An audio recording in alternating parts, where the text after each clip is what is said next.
Yes, guys. Yes, people. Welcome back to Chelsea Fan TV. Bit of a late review, but we were watching the Liverpool versus Tottenham game. For everybody who was hoping Tottenham would get something, relying on Tottenham. Yeah, sure.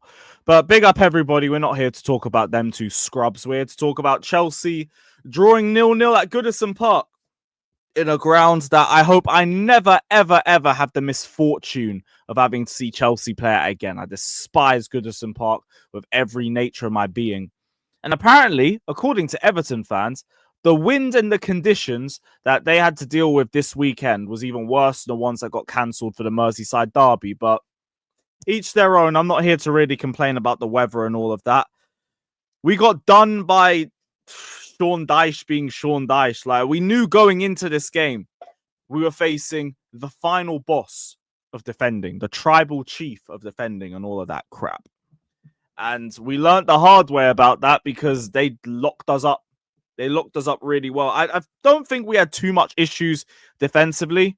I won't lie, the Sassy was still a little bit of a problem. He kept stepping out and leaving space for himself exposed. And then when he was caught in wide areas, he was struggling. I don't think it was a complete 0 out of 10 performance from him, but he did seem like a pretty obvious weak point within the team.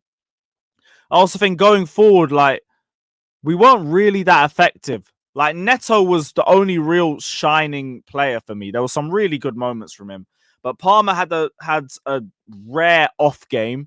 Like, he was really ineffective today. Jackson missed some pretty good chances. Like, there was a good header from a yard out that he should be doing a little bit better with.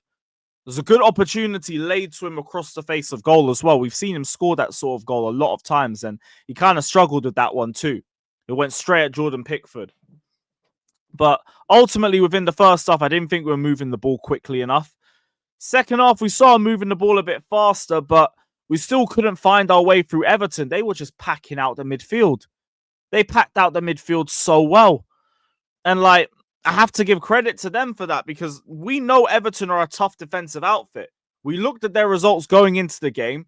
They had hella games with 0-0s and 1-0s, or games where they've conceded a small amount of goals, if they even have.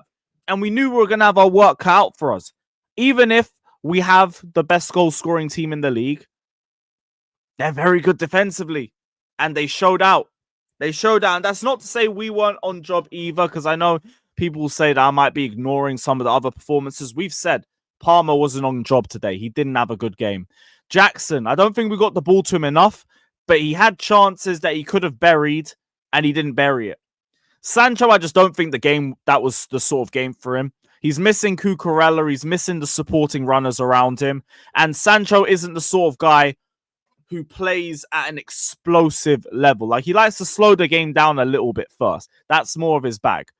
So ideally, I would have liked to see him come off in the second half and maybe bring on a João Felix, because for me, João Felix likes these sorts of games a little bit because he would have had the opportunity to isolate players more out wide, and we know he likes to keep the ball. We know he likes to take on players 1v1. That's him. I think he would have been a great option for us in the second half. So I would have liked to have seen him come on, but instead we went with Noni. We went with who else? And Nkunku as well. Jackson could have come off at that point. It wouldn't make too much of a difference. But I would have liked to have seen maybe Felix come on, or maybe even Renato Vega, because Gusto did not look that comfortable on the left-hand side at all. And I get he's just doing a job for us there, but clearly wasn't comfortable going forward.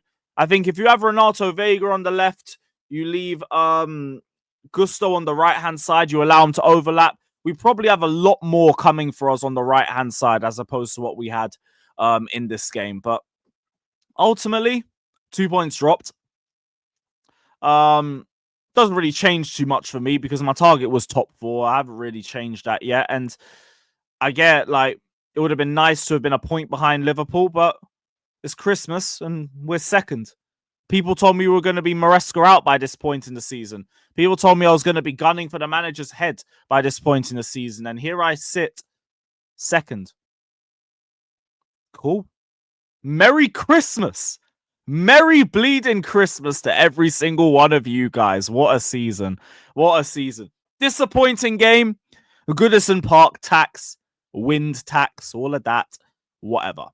But guys, let me know your thoughts down in the comment section below. Big up to every single one of you that's locked in. Don't forget to hit the likes, subscribe, all of that BS.